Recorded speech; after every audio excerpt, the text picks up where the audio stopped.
نحمده ونصلي على رسوله الكريم أما بعد فأعوذ بالله من الشيطان الرجيم من همزه ونفخه ونفسه أعوذ بالله السميع العليم من الشيطان الرجيم بسم الله الرحمن الرحيم اللهم صل على محمد وعلى آل محمد وبارك وسلم تسلیما آمین یا ارحم الراحمین۔ سورہ النساء آیت نمبر 127۔ وَيَسْتَفْتُونَكَ فِي النِّسَاءِ قُلِ اللَّهُ يُفْتِيكُمْ فِيهِنَّ قُلِ اللَّهُ يُفْتِيكُمْ فِيهِنَّ وَمَا يُتْلَى عَلَيْكُمْ فِي الْكِتَابِ فِي يَتَامَى النِّسَاءِ اللَّاتِي لَا تُؤْتُونَهُنَّ مَا كُتِبَ لَهُنَّ وَتَرْغَبُونَ أَن تَنكِحُوهُنَّ وَالْمُسْتَضْعَفِينَ مِنَ الْوِلْدَانِ وَأَن تَقُومُوا لِلْيَتَامَى بِالْقِسْطِ وَمَا تَفْعَلُوا مِنْ خَيْرٍ فَإِنَّ اللَّهَ كَانَ بِهِ عَلِيمًا۔ وَيَسْتَفْتُونَكَ، اور وہ سب فتویٰ طلب کرتے ہیں۔ یستفتونک، تفتون یعنی فتویٰ مانگنا، تو وہ سب طلب کرتے ہیں فتویٰ کا آپ صلی اللہ علیہ وسلم سے۔ کاف جو آخر پہ ہے، کاف فتح کا، اس کا مطلب ہے آپ صلی اللہ علیہ وسلم۔ تو یہ ضمیر ہے، اشارہ ہے، جیسے ہے کا کی کو، تو کاف پہ جب فتح آتا ہے تو اس کا مطلب ہوتا ہے یہ فیمینن کے لیے آتا ہے، یعنی واحد مذکر کے لیے، میل کے لیے، ایک میل کے لیے، واحد مذکر کے لیے کا آتا ہے۔ جب کاف پہ کسرہ ہوتا ہے تو تب یہ یعنی ہوتا ہے کی، تو کی آتا ہے فیمینن میسکولین مؤنث کے لیے ہوتا ہے، واحد مؤنث کے لیے۔ تو کیا آئے گا؟ یعنی تو ایک عورت، کاف فتح کے ساتھ آئے گا کا، تو ایک مرد، ٹھیک ہے۔ تو جیسے آپ اگر کسی کو جزاک اللہ کہہ رہے ہیں، اگر مرد ہے تو آپ جزاک اللہ کہیں گے، یعنی اللہ آپ کو جزا دے۔ اگر عورت ہے تو جزاک اللہ کی کاف کے کسرہ کے ساتھ ہوگا، یہ یاد رکھیے گا رول۔ کاف فتح مذکر واحد مذکر کے لیے، کاف کسرہ واحد مؤنث کے لیے۔ تو یہاں پہ کاف فتح کے ساتھ ہے، جس کا مطلب ہے آپ صلی اللہ علیہ وسلم۔ اس کا اشارہ جو ہے وہ نبی صلی اللہ علیہ وسلم کی طرف ہے کہ وہ لوگ جو ہیں آپ سے فتویٰ مانگتے ہیں۔ فی النساء، فی کا مطلب ہوتا ہے میں یا بارے میں، النساء عورتوں کے بارے میں۔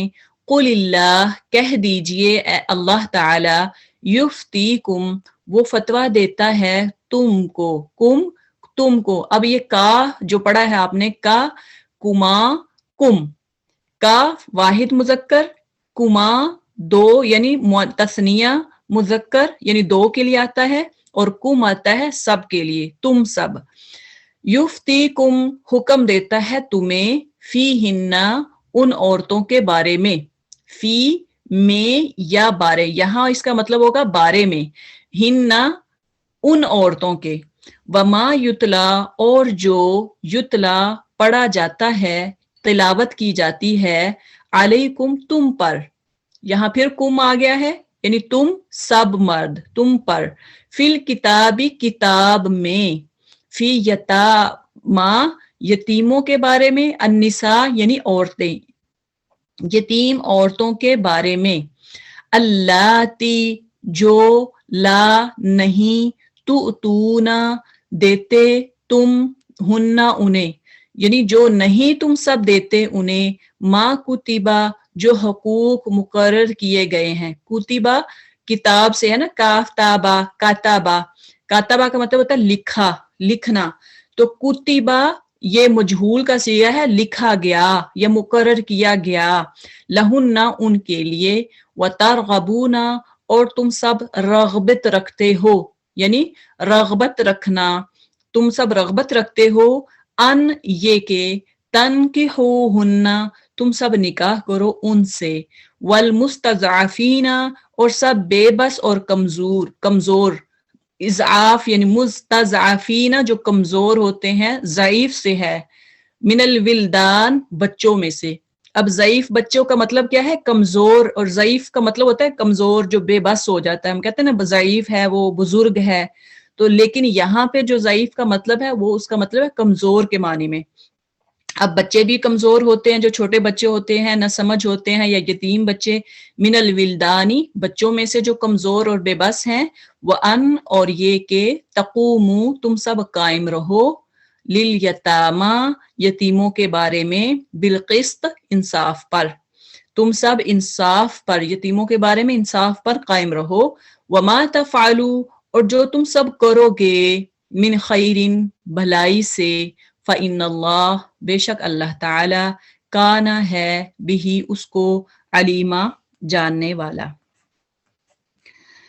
لوگ تم سے عورتوں کے معاملے میں فتویٰ پوچھتے ہیں، کہو اللہ تمہیں ان کے معاملے میں فتویٰ دیتا ہے اور ساتھ ہی وہ احکام بھی یاد دلاتا ہے جو پہلے سے تم کو اس کتاب میں سنائے جا رہے ہیں، یعنی وہ احکام جو ان یتیم لڑکیوں کے متعلق ہیں جن کے حق تم ادا نہیں کرتے اور جن کے نکاح کرنے سے تم باز رہتے ہو یا لالچ کی بنا پر تم خود ان سے نکاح کر لینا چاہتے ہو، اور وہ احکام جو ان بچوں کے متعلق ہیں جو بیچارے کوئی زور نہیں رکھتے۔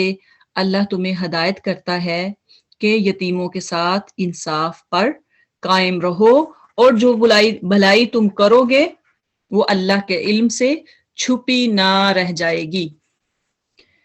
اب اس آیت مبارکہ میں اللہ تعالیٰ وَيَسْتَفْتُونَكَ فِي النِّسَاءِ یعنی تم لوگ جو ہیں تم سے عورتوں کے معاملے میں فتویٰ پوچھتے ہیں، اس کا مطلب یہ ہے کہ عورتوں کے معاملے میں لوگ کیا پوچھتے تھے اس کے بارے میں تو خیر کوئی واضح نہیں بات کی گئی، لیکن آگے چل کر جو فتویٰ دیا گیا ہے، اس سوال کا جو کوسچن جو یہاں پہ اللہ یہ پوچھا ہے کہ وہ آپ سے فتویٰ پوچھتے ہیں عورتوں کے بارے میں، تو جب اللہ تعالیٰ نے فتویٰ دیا نا عورتوں کے بارے میں تو پتہ چلا کہ وہ کوئی اس طرح کا ہے، یعنی جو جواب ہے اللہ تعالیٰ نے دیا وہ اس طرح سے ہے۔ ایک تو یتیم عورتوں کے بارے میں تھا فتویٰ جو تھا یا کوسچن جو تھا وہ کس کے بارے میں؟ یتیم عورتوں کے بارے میں، کہ ان سے شادی کی جائے نہیں کی جائے، ان سے نکاح کیسے کیا جائے، اور دوسرا جو فتویٰ تھا وہ جو کمزور بچے ہیں، جو کمزور بچے ان کے بارے میں اللہ تعالیٰ نے بتایا کہ ان کے ساتھ کیسے سلوک کیا جائے گا۔ یہ دو چیزیں، کیونکہ اس کا جو آگے چل کے اسی آیت میں وضاحت آ رہی ہے، تو اب اصل میں معلوم ہوتا ہے کہ اللہ کی نگاہ میں یتیموں کے حقوق کی اہمیت کتنی زیادہ ہے۔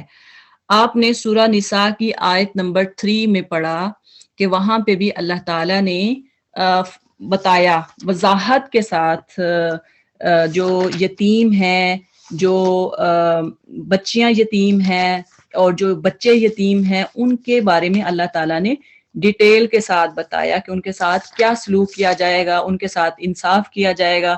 یعنی اس میں یہ تھا کہ اگر تم ڈرو، اگر تمہیں ڈر ہو کہ یتیم لڑکیوں سے نکاح کر کے تم انصاف نہ رکھ سکو گے تو اور عورتوں سے جو بھی تمہیں اچھی لگے ان سے نکاح کر لو۔ یعنی اگر یتیم لڑکیوں سے تمہیں ڈر ہے کہ ہم ان کے ساتھ انصاف نہ کر پائیں گے تو پھر اور جو تمہیں اچھی لگتی ہیں، جو بھلی لگتی ہیں، تم نکاح کر لو، مثنیٰ وثلاث ورباع۔ ساتھ اللہ تعالیٰ نے یہ بھی بتا دیا فَإِنْ خِفْتُمْ اگر تمہیں ڈر ہو کہ تم عدل نہیں کر سکو گے تو پھر ایک فواحدہ، ایک ہی یعنی ایک سے شادی کر لو، یہ زیادہ بہتر ہے۔ اب اسی سے اللہ تعالیٰ، اسی سے ریلیٹڈ اللہ تعالیٰ نے یہ آیت جو ہے وَيَسْتَفْتُونَكَ فِي النِّسَاءِ یعنی عورتوں سے وہ فتویٰ پوچھتے ہیں، عورتوں کے بارے میں آپ صلی اللہ علیہ وسلم سے فتویٰ پوچھتے ہیں، تو آپ ان کو یہ فتویٰ دے دیں۔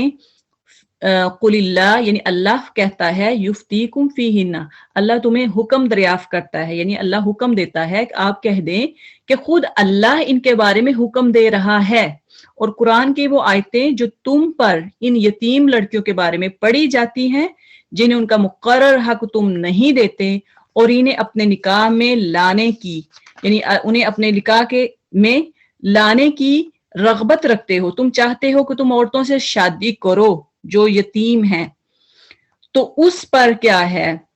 اب یہاں پہ دو ترجمے کیے گئے ہیں کہ جب تم چاہتے ہو کہ یتیم بچیوں سے رغبت رکھتے ہو، دل کرتا ہے شادی کرنے کا. اب اس کے بارے میں ایک تو یہ ہے کہ تمہیں ان سے نکاح کی رغبت نہ ہو. کیا مطلب ہے؟ رغب کا صلہ ان آیا ہے، معنی ہے اراض اور بے رغبتی کے. یعنی ایک صورت یہ ہے کہ یتیم لڑکی بعض دفعہ بدصورت ہوتی ہے، تو اس کے ولی یا اس کے ساتھ وراثت میں شریک دوسرے ورثاء خود بھی ان کے ساتھ نکاح کرنا پسند نہ کرتے. پہلے زمانے میں دیکھیں کہ ایسا ہوتا تھا، آج بھی ایسے ہی ہے بہرحال. تو کہ اگر یتیم لڑکی جوان ہوتی، خوبصورت ہوتی، تو جو وارث ہوتے تھے وہ کیا کرتے؟ وہ ان کے ساتھ خود نکاح کر لیتے. کس ڈر سے؟ کہ ان کی جو وراثت میں ان کو جو حصہ آیا ہے وہ کہیں کوئی اور اگر شادی کر کے لے جائے گا تو وہ ان کا حصہ ہو جائے گا. تو بہرحال وہ خود شادی کر لیتے. دوسری صورت میں ایسی لڑکی، یتیم لڑکی جو جس کے پاس مال تو ہوتا لیکن حسن نہیں ہوتا تھا، وہ زیادہ خوبصورت نہیں ہوتی تھی، اٹریکٹیو نہیں ہوتی تھی، تو کیا ہوتا کہ لوگ اس سے نہ خود نکاح کرتے نہ کسی اور سے اس کا نکاح کرواتے، اس ڈر سے کہ کہیں اس کے حصے کی جائیداد جو ہے وہ کوئی دوسرا شریک نہ بن جائے. تو اللہ تعالیٰ نے پہلی صورت کی طرح ظلم کی اس دوسری صورت سے بھی منع فرمایا ہے.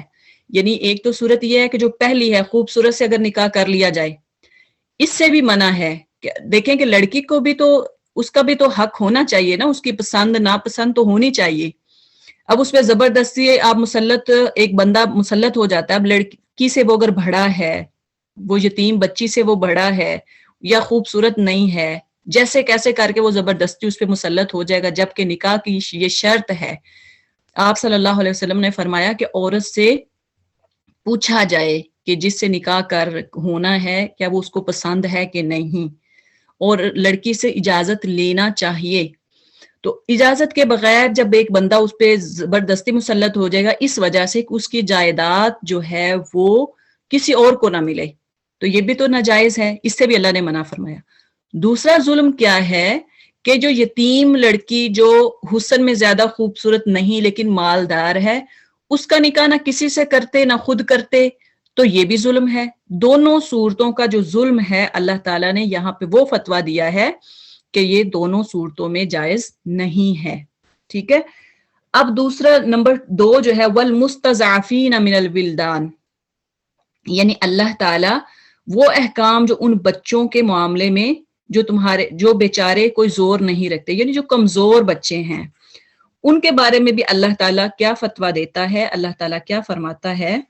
یعنی وہ بچے جو کمزور ہیں، جو یتیم ہیں، جو اپنا حق لے نہیں سکتے کسی سے، تو اس میں اللہ تعالیٰ نے ان کا بھی حق کو اللہ تعالیٰ نے واضح کیا ہے. جیسے بعض دفعہ ایسا ہوتا کہ 3-4 بھائی ہیں، ایک بڑا بھائی وہ کیا کرتا کہ چھوٹے بھائیوں کا مال خود ہی ہڑپ کر لیتا، یعنی وہ ناجائز طریقے سے اپنے نام زمین ساری لگوا لیتے. آج بھی دیکھیں کہ اب دیکھیں آج بھی ایسا ہو رہا ہے کہ بڑے بھائی کے حق اس کو سارا پتا ہوتا ہے تو وہ چھوٹے بہن بھائیوں کا حصہ جو ہے نا وہ غصب کر لیتے ہیں، اپنے نام زمینیں لگوا لیتے ہیں، اور بھائیوں کو کہ ہم ان کا پڑھائی کروا رہے ہیں، ان کی شادی ہوگی چلو شادی میں ان کو کچھ نہ کچھ دے دیں گے، وہ شادی پہ خرچہ کر دیں گے، باقی جو ہے نا جب شادی ہو جاتی ہے اس کے بعد وہ بھائی جو ہے وہ بے دخل کر دیا جاتا ہے، مال سے جو اس کو وراثت آتی ہے اس سے بھی، زمین سے بھی، ہر چیز سے، جو کہ یہ بھی ناجائز ہے. تو اس سے بھی اللہ تعالیٰ نے منع فرمایا ہے کہ جو کمزور اور بے بس بچے ہیں ان پہ بھی ظلم نہ کیا جائے. وَأَن تَقُومُوا لِلْيَتَامَى بِالْقِسْطِ، تم سب یتیموں کے بارے میں انصاف قائم کرو. یہ اللہ تعالیٰ نے حکم دیا ہے کہ چاہے کوئی یتیم بچہ چھوٹا ہے یا بڑا ہے، ہر ایک میں جو اس کو وراثت میں حصہ ملتا ہے اس کو ایکولی وہ ڈیوائیڈ ہونا چاہیے. وَمَا تَفْعَلُوا مِنْ خَيْرٍ فَإِنَّ اللَّهَ كَانَ بِهِ عَلِيمًا، اور جو تم سب کرو گے من خیر، بھلائی اچھائی کرو گے نا، اگر تم اللہ کا ڈر ہوگا کہ آپس میں ہم جو حصہ آ رہا ہے اس کو اچھے طریقے سے ڈیوائیڈ کر دیا جائے سب میں، فَإِنَّ اللَّهَ كَانَ بِهِ عَلِيمًا، اللہ خوب جانتا ہے جو بھی تم کر رہے ہو. تو اس کی جزا جو اللہ تعالیٰ دنیا میں بھی دے گا اور آخرت میں بھی دے گا. اگلی آیت ہے وَإِنِ امْرَأَةٌ خَافَتْ مِنْ بَعْلِهَا، اور اگر کوئی عورت، وَإِن اور اگر، امرأتن عورت. اچھا جی، امرأتن واحد ہے یعنی ایک عورت، کوئی ایک عورت، تو اس کی جمع کیا ہوتی ہے؟ نساء. آپ سورت بھی پڑھے النساء، نساء کا مطلب ہے عورتیں. تو اگر کوئی عورت خافت ڈرے، من بعلہا اپنے خامد سے، نشوزن زیادتی پر، او اعراضن یا بے رخی پر، فلا جناح تو کوئی گناہ نہیں ہے، علیہما ان دونوں پر. کیا گناہ نہیں ہے؟ ان یصلحا کہ وہ دونوں صلح کر لیں، بینہما دونوں آپس میں، صلحن کوئی صلح، والصلح اور صلح خیر بہتر ہے، بہت اچھی ہے. واحضرت اور حاضر کی گئی ہیں یعنی مائل کی گئی ہیں، الانفس طبیعتیں، الشح بخل یا لالچ پر. یعنی ایک فطرتی چیز ہے کہ انسان کی جو طبیعت ہے، جو نیچر ہے، وہ لالچ کی طرف مائل ہوتی ہے، لالچی ہوتا ہے انسان یا بخیل ہوتا ہے. وَإِن اور اگر، تحسنوا تم سب احسان کرو، وَتَتَّقُوا اور تم سب پرہیزگاری اختیار کرو، فَإِنَّ اللَّهَ تو بے شک اللہ تعالیٰ، کانا ہے، بما اس چیز پر جو تعملون تم سب عمل کرتے ہو، خبیرہ خوب خبردار. جب کسی عورت کو اپنے شوہر سے بدسلوکی یا بے رخی کا خطرہ ہو تو کوئی حرج نہیں، کوئی مضائقہ نہیں اگر میاں اور بیوی کچھ حقوق کی کمی بیشی پر آپس میں صلح کر لیں. صلح بہرحال بہتر ہے. نفس تنگ دلی کی طرف مائل ہو جاتے ہیں، لیکن اگر تم لوگ احسان سے پیش آؤ اور خدا ترسی سے کام لو تو جو یقین رکھو کہ اللہ تمہارے اس طرز عمل سے بے خبر نہ ہوگا.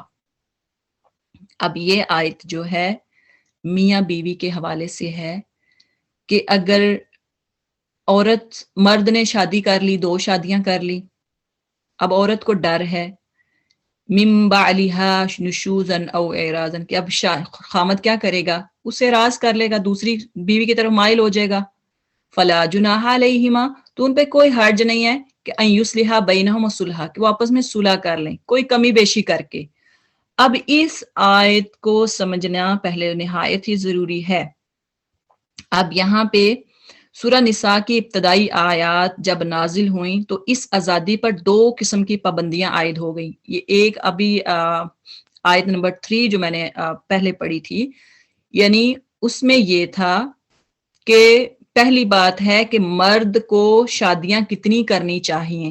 ٹھیک ہے، اللہ تعالیٰ نے بتا دیا مثنا و ثلاثا و رباع، 2 کر لے، 3 کر لے، 4 کر لے، کیونکہ عرب میں پہلے زیادہ شادیاں عورتوں سے کرتے تھے. زیادہ شادیاں کرنے کی وجہ سے کیا ہوتا، وہ انصاف ہی نہ کرتے، کیونکہ اس وقت تو کوئی اسلام کا فالو کوئی نہیں کیا جاتا تھا. تو اس وقت کیا تھا کہ عورتوں سے 2 3 4 سے بھی زیادہ شادیاں کرتے، کوئی انصاف نہ، ان کو پتہ ہی نہیں ہوتا تھا کہاں عورت کہاں پڑی ہے، بیوی کا کیا حقوق ہے، کیا اس کے رائٹس ہیں. خیر وہ بلا چکے تھے. دوسرا پھر اللہ تعالیٰ نے شادیوں کی تعداد مقرر کر دی کہ 4 تک آپ کو جائز ہے، زیادہ سے زیادہ بیویاں 4 رکھ سکتے ہیں ایک ٹائم پہ. اب جب بیویاں اگر آپ نے 2 یا 2 سے زیادہ کرنی ہے تو اس میں عدل ضرور کرنا ہے، یہ شرط رکھ دی اللہ تعالیٰ نے. اگر تم نہیں عدل کر سکتے فواحدہ، پھر اللہ نے فرمایا پھر ایک ہی کافی ہے. اب یہ سوال پیدا ہوا کہ اگر کسی شخص کی بیوی بانجھ ہے، یعنی وہ بوڑھی ہو گئی ہے، اس کے پاس بچے ہی نہیں ہیں، بانجھ ہے، یا دائم المرض ہے، وہ پیشنٹ ہے، جیسے آج کل کہہ لیں شوگر کی مریضہ ہے، اس کو ہارٹ پیشنٹ ہے وغیرہ وغیرہ، جو ایسے مریض، ایسی جو بیماری کہہ لیں کہ جو پرماننٹ ہے، یا تعلق زون و شو یعنی زن و شو کے قابل نہیں، یعنی میاں بیوی کا وہ تعلق میں دلچسپی نہیں ہے عورت کی. شوہر دوسری بیوی یعنی لاتا ہے، شادی کرتا ہے، تو کیا وہ مجبور ہے کہ دونوں کے ساتھ یکساں سلوک کرے؟ مرد کیا مجبور ہے اس صورت میں جب عورت بیمار ہے, بیماری مطلب کہہ لیں کہ وہ ہمیشہ کی ہے, یا بیوی بانجھ ہے, یا اس میں وہ تعلق ہی نہیں ہے میاں بیوی والے, تو پھر کیا مرد دوسری بیوی لاتا ہے تو کیا وہ مجبور ہے کہ دونوں کے ساتھ یکساں سلوک کرے, ایکول جو ہے سلوک کرے, محبت میں بھی ایکول کرے, جسمانی تعلق میں بھی وہ برابری کرے؟ اگر وہ ایسا نہ کرے تو کیا عدل کی شرط کا تقاضا یہ ہے کہ وہ دوسری شادی کرنے کے لیے پہلی بیوی کو چھوڑ دے؟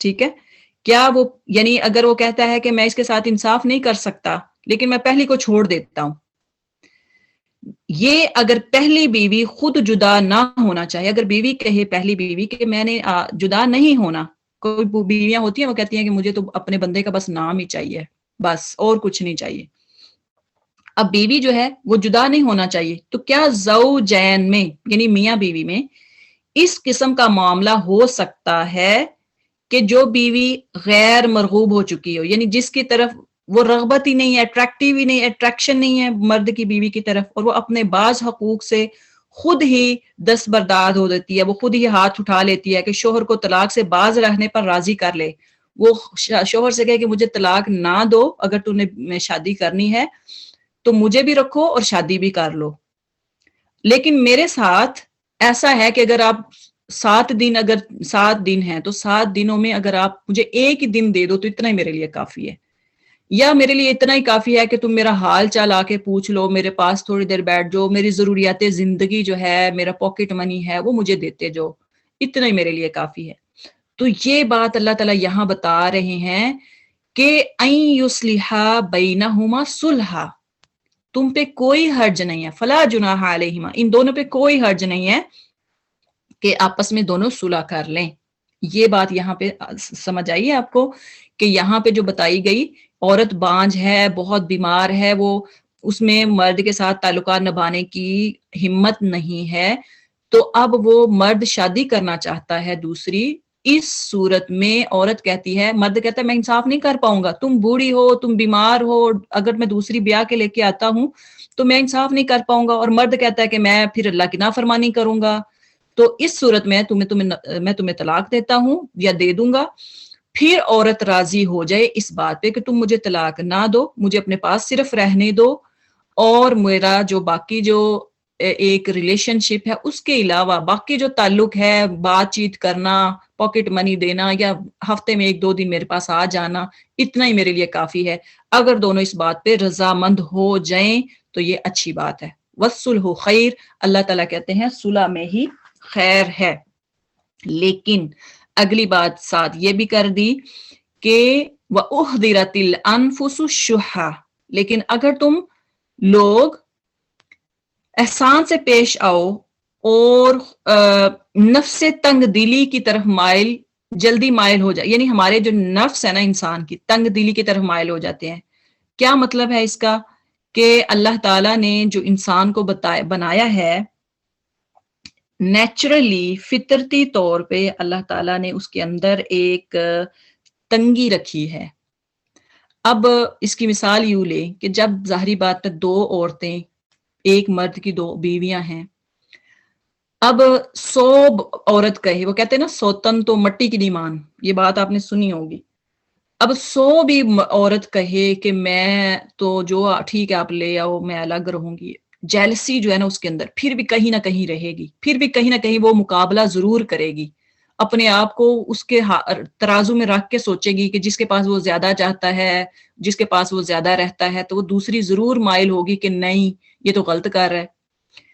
تو ایک تو یہ بات ہے کہ اللہ تعالیٰ نے انسان کو یعنی جو وَأُحْضِرَتِ الْأَنفُسُ الشُّحَّ, یعنی طمع ہر نفس میں شامل کر دی گئی ہے, ہر نفس میں طمع ہے. اب شح کیا ہے؟ شح کہتے ہیں بخل کو اور طمع کو. ہم بھی کہتے ہیں نا طمع ہوتا ہے ہمیں یہ چیز لے لیں, وہ چیز لے لیں. یہاں مراد اپنا اپنا مفاد ہے, ہر ایک کو اپنا مفاد, اپنا بینیفٹ جو ہے نا وہ ہر نفس کا اپنے آگے ہوتا ہے, ہر نفس کو عزیز ہوتا ہے, ہر نفس اپنے مفاد میں بخل اور طمع سے کام لیتا ہے. اب یہاں پہ ایک اور صورت جو ہے وہ اللہ تعالیٰ نے بتائی ہے. اگر تم اچھا سلوک کرو اور پرہیزگاری کرو تو تم جو کر رہے ہو اس پر اللہ تعالیٰ پوری طرح خبردار ہے. اسی آیت میں وَإِن تُحْسِنُوا وَتَتَّقُوا.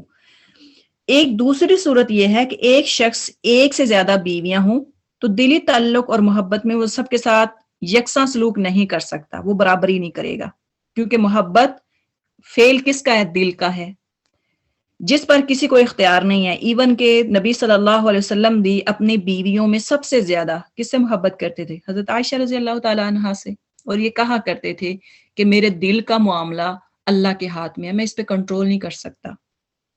تو ان کو پیار سے یا عائش یا حمیرہ کر کے بلایا کرتے تھے. ایون دوسریوں سے بھی پیار کرتے تھے، ان کے بھی حقوق، ان کو بھی ان کی بھی باریاں وغیرہ، ان کو ٹائم پہ جانا ان کے پاس، ان کو دیکھا، یعنی ہر طرح کا ان سے اچھا سلوک کرتے. لیکن جو قلبی محبت تھی وہ حضرت عائشہ رضی اللہ تعالیٰ عنہا سے زیادہ تھی. خواہش کے باوجود انصاف نہ کرنے سے مطلب یعنی قلبی میلان اور محبت میں عدم مساوات ہے. یعنی جب آپ کا دل جو ہے وہ بڑا دل تو کرتا ہے کہ میں انصاف کروں، لیکن جو آپ کا ویسے آپ سارے انصاف کر رہے ہیں. ایک عورت کو اگر آپ نے 10 تولہ زیور ڈالا ہے تو دوسری کو بھی 10 تولہ ڈال رہے ہیں، اس کو بھی کپڑے لا کے دیے، اس کو بھی دنیاوی معاملات میں آپ ان دونوں میں مساوات کر رہے ہیں. اس کے علاوہ آپ اس کے باری پہ بھی اس کو ٹائم دے رہے ہیں، اس کی باری پہ بھی جا رہے ہیں. لیکن جو دلی محبت ہے نا وہ ایک نہ ایک سے زیادہ ہوتی ہے. اس کے معاملے میں اللہ تعالیٰ پوچھ گچھ نہیں کرے گا. اگر یہ قلبی محبت ظاہری حقوق کے جو مساوات میں اگر مانے آئے تو پھر اللہ تعالیٰ مواخذہ، یعنی ظاہری جو آپ سلوک کر رہے ہیں، ان کو پاکٹ منی ایکولی دے رہے ہیں، آپ ان سے اچھا سلوک کر رہے ہیں، پھر آپ کو دل کے معاملے میں اللہ تعالیٰ نہیں پوچھے گا. جس طرح کے نبی صلی اللہ علیہ وسلم نے اس کا نہایت عمدہ نمونہ پیش فرمایا. لیکن اکثر لوگ اس قلبی محبت کی وجہ سے دوسری بیویوں کے حقوق کی ادائیگی میں بہت کوتاہی کرتے ہیں. جن سے ان کا تعلق بیوی سے ان کی محبت زیادہ ہوتی ہے، پھر وہ کیا کرتے ہیں، جو دنیاوی چیزیں ہوتی ہیں نا اس کو بھی وہ اپنی بیوی کو دوسری جو پہلی کہہ لیں یا بڑی ایج کی کہہ لیں، اس کو بھی اس کے حقوق جو باقی حقوق ہے نا، دنیاوی پاکٹ منی دینا یا کپڑے دینا یا باقی اخراجات نان و نفقہ، اس میں بھی وہ کوتاہی کرتے ہیں. یہ منع ہے، یہ جائز نہیں ہے. اسی طرح سے اب ایک عورت ہے، جوان ہے، حسین ہے، اور اس کے مقابلے میں دوسری عورت جو ہے وہ بوڑھی ہے، بیچاری سفید بالوں والی ہے، یا اتنی نہ بھی بوڑھی ہو تو اس کی ہڈیاں، اس کا جسم کمزور ہے، وہ ایک 18 سال یا 20 سال کی عورت کے برابر نہیں ہو سکتی جو 40 سال 50 سال کی ہے. تو obviously آپ مانیں گے کہ مرد زیادہ اٹریکٹیو کس کی طرف ہوگا؟ 18 سال 20 سال کی بیوی کی طرف ہوگا، نہ کہ 40-50 سال کی طرف. اب جب وہ میلان اس کا یا اس کی محبت جو ہے جب وہ اس جوان عورت کی طرف زیادہ ہوگی تو پھر کیا ہوگا؟ وہ انصاف بھی بڑی بیوی کے ساتھ انصاف بھی نہیں کر پائے گا. اس چیز سے یا تو اس کو بالکل ایک کونے میں لگائے رکھے گا کہ چلو جو بھی ہے گھر سنبھالے، کام کاج کرے، چلو ٹھیک ہے، ایک جیسے نوکرانی سمجھتے ہیں، نوکرانی سمجھ کے وہ گزارا کرتی ہے، جو کہ غلط ہے. دنیا کے ایک بیوی کو تو آپ نے اپنے خزانچی بنایا ہوا ہے، آپ کے پیسے اس کے ہاتھ میں ہے، سارا کچھ اس کے ہاتھ میں ہے، وہی ڈیل کرتی ہے سب کچھ. دوسری طرف سے جو دوسری بیوی ہے اس کو آپ یہ بالکل بھی نہ پوچھیں، اس کو اس کی پاکٹ منی بھی نہ دیں، تو یہ زیادتی ہے جو کہ اللہ تعالیٰ معاف نہیں فرمائیں گے. اور نبی صلی اللہ علیہ وسلم نے فرمایا جس شخص کی 2 بیویاں ہوں اور وہ ایک کی طرف ہی مائل ہو، یعنی دوسری کو نظر انداز کیے ہوئے ہے، کھڈے لائن کہتے ہیں نا، کھڈے لائن لگایا ہے، تو قیامت کے دن وہ اس طرح آئے گا کہ جسم کا ایک حصہ ساقط ہوگا. ساقط سے مراد کیا ہے؟ پیرالائزڈ ہوگا، وہ ڈیمیج ہوگا، ڈسیبل ہوگا، ایک حصہ جو ہے وہ ڈسیبل ہوگا. تو بہرحال یہ مردوں کو سوچنا ہوگا کہ جب وہ 2 یا 2 سے زیادہ بیویاں کرنے کی خواہش کرتے ہیں تو ان کو چاہیے کہ ان میں انصاف بھی کریں. یہاں پہ اللہ تعالیٰ نے یہی بتایا ہے کہ انصاف کرنا ہے، لیکن انسان جو ہے اس کا طبعی طور پہ نیچرلی وَأُحْضِرَتِ الْأَنفُسُ الشُّحَّ، بخل اور لالچ پر ہوتا ہے.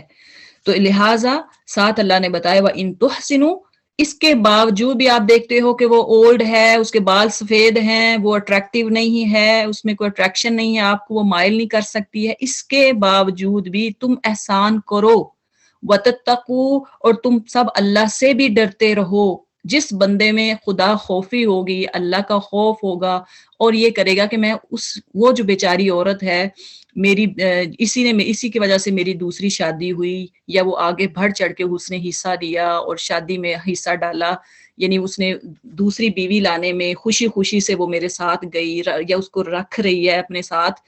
تو اب بندے کو بھی چاہیے, خاوند کو بھی چاہیے کہ وہ احسان کرے, وہ اللہ سے ڈرتا ہوا اس کے ساتھ اچھا سلوک کرے.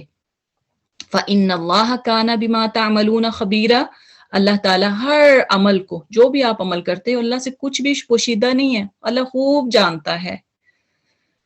وَلَن تَسْتَطِيعُوا, اب یہاں سے ایک اور بات کہ ہمارے معاشرے کا یہ المیہ ہے, حقیقت ہے کہ جب چھوٹی یعنی دوسری بیوی یا تیسری بیوی یا چوتھی بیوی آتی ہے اور جس کی طرف ہسبینڈ جو ہے وہ زیادہ مائل ہوتا ہے, اب ہوتا کیا ہے کہ وہ بیوی پورا اپنا حق وہ سمجھتی ہے, اپنا پورا حق سمجھتی ہے کہ اب یہ خامد میرے ہاتھ میں ہے, میری مٹھی میں ہے, بہرحال اب میں نے اس کو پہلی بیویوں کے پاس نہیں جانے دینا, اب یہ میرے ساتھ رہے گا, کسی دوسری کو دیکھے گا بھی نہیں.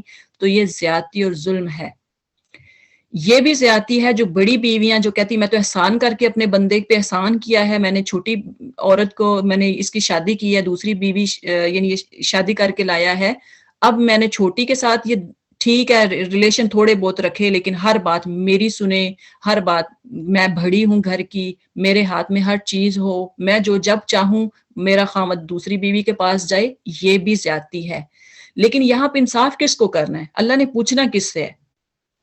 یہاں پہ اللہ نے مرد کو پوچھنا ہے, کیونکہ مرد کے حق میں عقدۃ النکاح جو ہے وہ مرد کے ہاتھ میں ہے, مرد شادی کر کے لے کے آیا ہے, مرد نے وہ ساری جو خطبے میں ہدایات اللہ تعالیٰ دیتے ہیں کہ تم اللہ سے ڈرو, تقوی اختیار کرو, یہ مرد کے ہاتھ میں ہے کہ وہ انصاف سے چلے. مرد کو پوچھا جائے گا. اگر مرد کے اندر اتنے گٹس ہوں کہ وہ دونوں کے ایکول, عورت چاہے جتنا بھی زور لگا لے, مرد میں گٹس ہوں گے تو وہ پھر دونوں بیویوں میں انصاف سے رکھے گا اور رہے گا. اگلی آیت جو ہے وَلَن تَسْتَطِيعُوا, اور ہرگز نہیں تم سب استطاعت رکھ سکو گے, طاقت رکھ سکو گے, ان یہ کہ تعدلوا, تم سب عدل کر سکو. اللہ نے دیکھا, اللہ کو پتا تھا کہ تمہیں ایسا نہیں ہے کہ تم طاقت رکھو کہ بڑا انصاف کرو گے, دونوں ایک جوان ہے دوسری بیچاری ادکھڑ ہے, بوڑھی ہے سفید بالوں والی, تو تم عدل نہیں کر سکو گے. اللہ کو پتا تو تمہیں اتنی طاقت نہیں ہے, تمہارے میں اتنے گٹس نہیں ہیں. اب یہاں سے آگے لکھیں بین النساء, عورتوں کے درمیان, ولو حرستم, اور اگرچہ تم چاہو بھی, فلا تمیلو, تو نہ تم سب مائل ہو جانا, کلّا, مکمل, مائل ہونا, یعنی ایک بیوی کی طرف پوری طور پہ جھک نہیں جانا. فتذروها, پس تم سب چھوڑ دو اس دوسری کو, یعنی یہ نہیں ہے کہ پہلے ایک کی طرف پوری طرح سے مائل ہو جانا اور دوسری کو چھوڑ دو, کل معلقہ, جیسے لٹکائی گئی ہے وہ. وَإِن تُصْلِحُوا, اور اگر تم صرف اصلاح کر لو, وَتَتَّقُوا, اور تقوی اختیار کرو, فَإِنَّ اللَّهَ كَانَ غَفُورًا رَحِيمًا, تو بے شک اللہ تعالی غفور ہے, یعنی بخشنے والا اور رحم فرمانے والا ہے. اب اس آیت میں, آیت نمبر 129 میں اللہ تعالیٰ کیا فرما رہے ہیں؟ بیویوں کے درمیان پورا عدل کرنا تمہارے بس میں ہی نہیں ہے, تم چاہو بھی تو اس پر قادر نہیں ہو سکتے. لہٰذا اب اس کا مطلب یہ نہیں ہے کہ اللہ نے جب کہہ دیا کہ تم انصاف نہیں کر پاؤ گے تو اب تو بس ٹھیک ہے, اب ہمیں کھلی چھٹی ہے, نہیں. لہٰذا قانون الہی کا منشا پورا کرنے کے لیے یہ کافی ہے کہ ایک بیوی کی طرف اس طرح نہ جھک جاؤ کہ دوسری کو ادھر لٹکتا چھوڑ دو. اللہ نے ساتھ آگے وضاحت بھی کر دی ہے, اللہ نے یہ تو بات بتا دی ہے. کچھ لوگ جو ہے نا کرسچن, وہ یہاں سے یہ لیتے ہیں کہ دیکھیں جب اللہ نے کہہ دیا کہ تم انصاف نہیں کر پاؤ گے تو اس کا مطلب ہے کہ پھر اب یہاں پہ وہ کیا کرتے ہیں, یعنی خامیاں نکالتے ہیں قرآن کے اور تنقید کرتے ہیں. لہٰذا جب پوری آیت کو پڑھا جائے پھر مطلب صحیح سمجھا جاتا ہے. تو یہاں بھی اللہ تعالیٰ یہی فرما رہے ہیں, ہاں تم جتنی بھی کوشش کر لو تمہارے بس میں نہیں ہے کہ تم پورا اس پر عدل کر پاؤ, لہٰذا ایک بیوی کی طرف اس طرح نہ جھک جاؤ کہ دوسری کو ادھر لٹکتا چھوڑ دو. آگے اللہ نے بتا بھی دیا کہ ایسا نہیں کرنا. اگر تم اپنا طرز عمل درست رکھو، اگر اللہ سے ڈرتے رہو، تو پھر کیا ہے، اللہ تعالیٰ چشم پوشی کرنے والا اور رحم فرمانے والا ہے. اگر تم پوری کوشش کرتے ہو تو پھر اللہ تعالیٰ جو ہے وہ جو دل کا معاملہ ہے میلان کا، وہ اللہ تعالیٰ چھوٹی موٹے جو گناہ ہیں وہ اللہ تعالیٰ معاف کر دے گا. مطلب یہ ہے کہ آدمی تمام حالات میں تمام حیثیتوں سے زیادہ یا زائد بیویوں کے درمیان مساوات نہیں کر سکتا، جو پہلا آیت کا حصہ ہے نا، وَلَن تَسْتَطِيعُوا.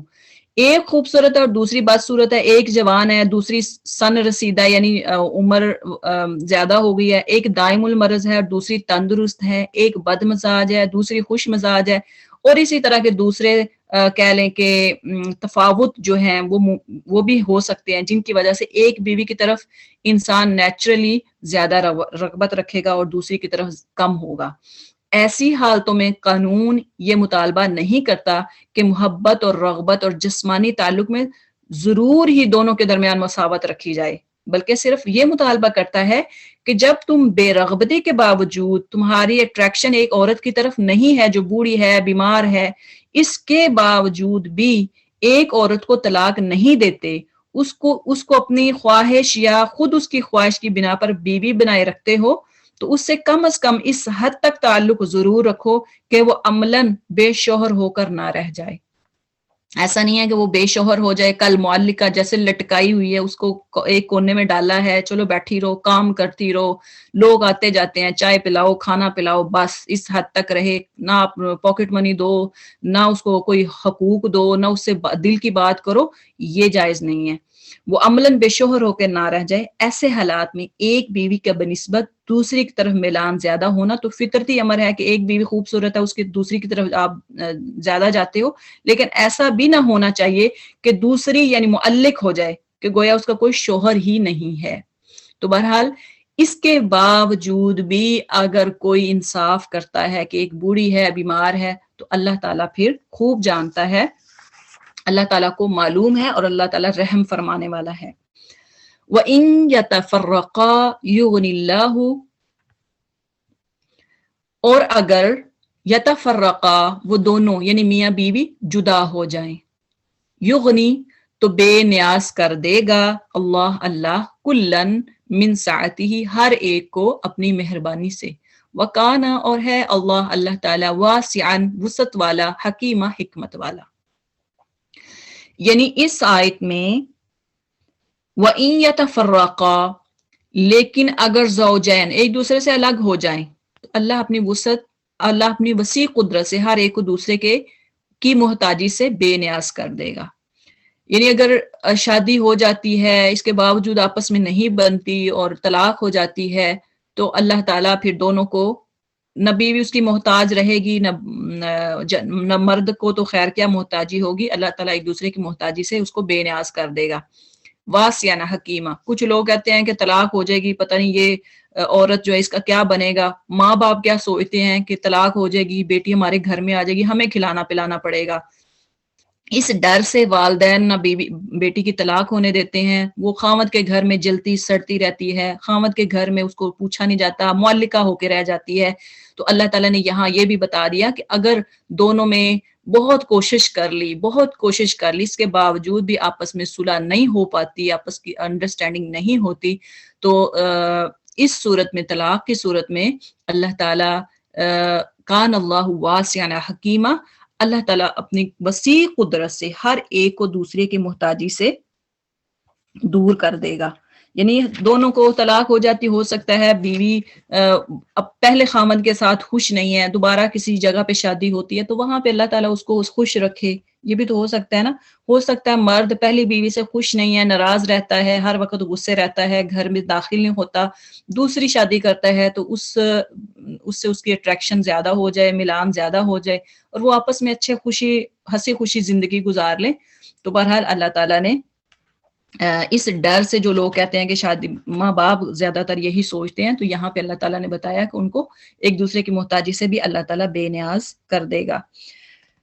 اب یہ بات یاد رکھیے گا کہ حدیث میں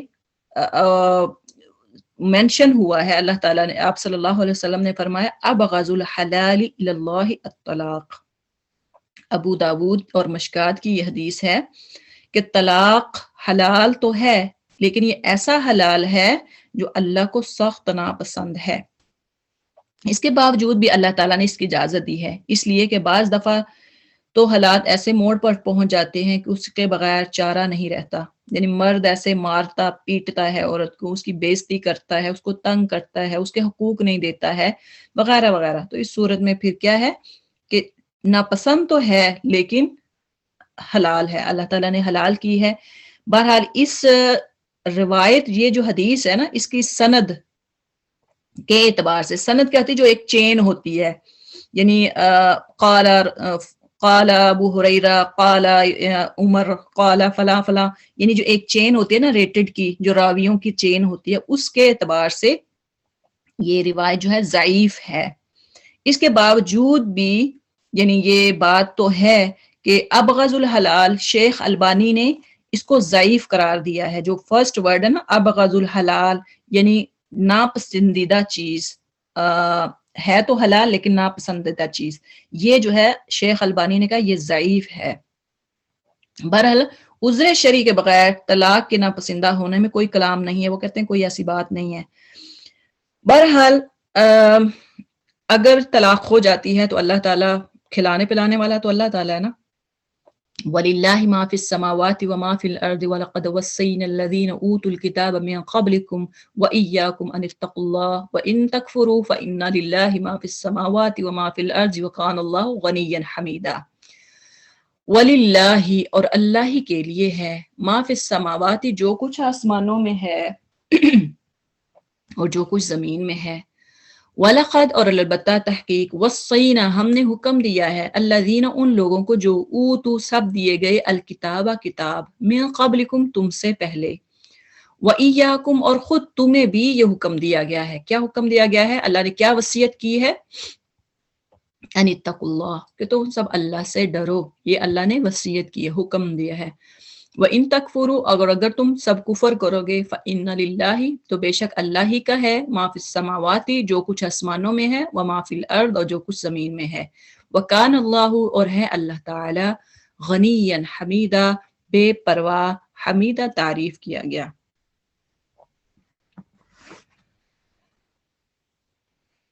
وَلِلَّهِ، اور اللہ کا دامن بہت کشادہ ہے اور وہ دانا و بینا ہے۔ آسمانوں اور زمین میں جو کچھ ہے سب اللہ ہی کا ہے۔ تم سے پہلے جن کو ہم نے کتاب دی تھی انہیں بھی یہی ہدایت کی تھی، اور اب تم کو بھی یہی ہدایت کرتے ہیں کہ خدا سے ڈرتے رہو، ڈرتے ہوئے کام کرو، لیکن اگر تم نہیں مانتے تو نہ مانو۔ وَلِلَّهِ مَا فِي السَّمَاوَاتِ وَمَا فِي الْأَرْضِ، اور اللہ ہی کے لیے ہے جو کچھ آسمانوں میں ہے اور جو کچھ زمین میں ہے۔ وَكَفَى بِاللَّهِ وَكِيلًا، اور اللہ تعالیٰ بطور کارساز کافی ہے۔ لیکن اگر تم نہیں مانتے تو نہ مانو، آسمانوں زمینوں کی ساری چیزوں کا مالک کون ہے؟ اللہ ہی تو ہے، اور وہ بے نیاز ہے، ہر تعریف کا مستحق ہے۔ اِن یشاء یذہبکم، اگر وہ چاہے، یذہبکم، لے جائے تمہیں، ایہا، اے الناس، لوگو، یعنی اگر تمہیں اللہ چاہے تو تمہیں یہاں سے مٹا دے، وَیَأْتِی، اور لے آئے، بِآخرین، دوسرے لوگوں کو، وَکَانَ اللہ، اور اللہ تعالیٰ ہے، عَلیٰ ذَلِکَ، اس پر، قدیرہ، قادر۔ اللہ، ہاں اللہ ہی مالک ہے ان سب چیزوں کا جو آسمانوں میں ہے جو زمین میں ہے، اور کارسازی کے لیے بس وہی کافی ہے۔ اگر وہ چاہے تو تم لوگوں کو ہٹا کر تمہاری جگہ دوسروں کو لے آئے، اور وہ اس کی پوری قدرت رکھتا ہے۔ من کانا یرید، جو کان ہو، یرید چاہتا، ثواب الدنیا، دنیا کا بدلہ، یعنی جو شخص دنیا کا ثواب چاہتا ہے، دنیا کا بدلہ چاہتا ہے، فعند اللہ، تو اللہ کے پاس ثواب بدلہ ہے، الدنیا، دنیا کا، والآخرہ، اور آخرت کا، وکان اللہ سمیعا بصیرا، اور اللہ تعالیٰ خوب سننے والا، بصیرا، خوب جاننے والا ہے، بصیرا، دیکھنے والا ہے۔ جو شخص محض ثواب دنیا کا طالب ہو، اسے معلوم ہونا چاہیے کہ اللہ کے پاس ثواب دنیا بھی ہے اور ثواب آخرت بھی، اور اللہ سمیع و بصیر ہے۔ اب یہ جو ساری آیات ہیں جو پیچھے ذکر ہوئی ہے نا آیات طلاق کے علاوہ، کہ اگر وہ الگ ہو جائیں یہاں سے وَلِلَّهِ مَا فِي السَّمَاوَاتِ سے آیت نمبر 31 سے آیت نمبر 34 تک، اس میں دیکھیں کہ اللہ تعالیٰ نے وہاں پہ جہاں پہ یتیموں کا، کمزور لوگوں کے حقوق اور بیوی کے حقوق، ان کے ساتھ بیوی کے ساتھ انصاف کے ساتھ ساتھ یہ ساری باتیں کرتے کرتے اچانک جو ہے نا وہ دیکھیں کہ کیسی آیات آ رہی، اللہ کی صفات، اللہ تعالیٰ کی بادشاہت کے بارے میں۔ تو اصل میں ہے کیا، اکثر جب بھی کوئی معاشرتی احکامات یا قانونی احکامات اللہ تعالیٰ بتاتے ہیں، یا قانون ہے نا کہ بیوی کے ساتھ کیسے زندگی بسر کرنی ہے، اور معاشرتی بھی ہے کہ سوشلی بھی ہے کہ جب عورت مرد کے ساتھ کیسے زندگی گزارنی، تو ایسے حقوق کی جب اللہ تعالیٰ بات کرتا ہے، اس کے بعد ایسی آیات جو ہیں جس میں اللہ تعالیٰ کی آسمان اور زمین ہونے کا، اللہ تعالیٰ بادشاہ ہے، اللہ تعالیٰ کریٹر ہے، اللہ تعالیٰ کے ہاتھ میں قبضہ قدرت ہے، ایسی آیات پھر اللہ تعالیٰ ضرور مینشن کرتے ہیں تاکہ لوگوں کو بتایا جائے کہ اللہ ایسی ذات ہے جس کے ہاتھ میں جس کے قبضہ میں ہماری جان ہے، اس کے ہاتھ میں وہی قبضہ قدرت رکھتا ہے ہماری جان پر۔ اور یہ کہ تم کبھی اس بلاوے میں نہ رہنا کہ کسی کی قسمت کا بنانا اور بگاڑنا تمہارے ہاتھ میں ہے۔ مرد کیا کرتے ہیں، عورت کو جب گھروں میں لے آتے ہیں، شادی کر لیتے ہیں، اس کو وہ حقوق نہیں دیتے، تو یا اور کچھ کرتے ہیں کہ ہمارے ہاتھ میں کھلانا پلانا ہے عورتوں کو، یا کچھ کیا کہتے ہیں کہ عورت کے نصیب کا، وہ جب دیکھتے ہیں کہ مرد کے تنگی آ رہی ہے تو وہ کہتے ہیں عورت کے نصیب میں جو مال ہوتا ہے وہی مرد کو ملتا ہے۔ تو اصل میں کیا ہے کہ قسمت کا بنانا اور بگاڑنا یہ کس کے ہاتھ میں؟ اللہ کے ہاتھ میں ہے۔ اگر تم اس سے ہاتھ کھینچ لو گے تو اس کا کوئی ٹھکانہ نہ رہے گا۔ تمہاری اور اس کے سبب کی قسمتوں کا مالک کون ہے؟ اللہ تعالیٰ۔ اللہ کے پاس اپنے کسی بندے یا بندی کی مدد کا ایک تم ہی واحد ذریعہ نہیں ہو، یعنی مرد ہی واحد ذریعہ نہیں ہے۔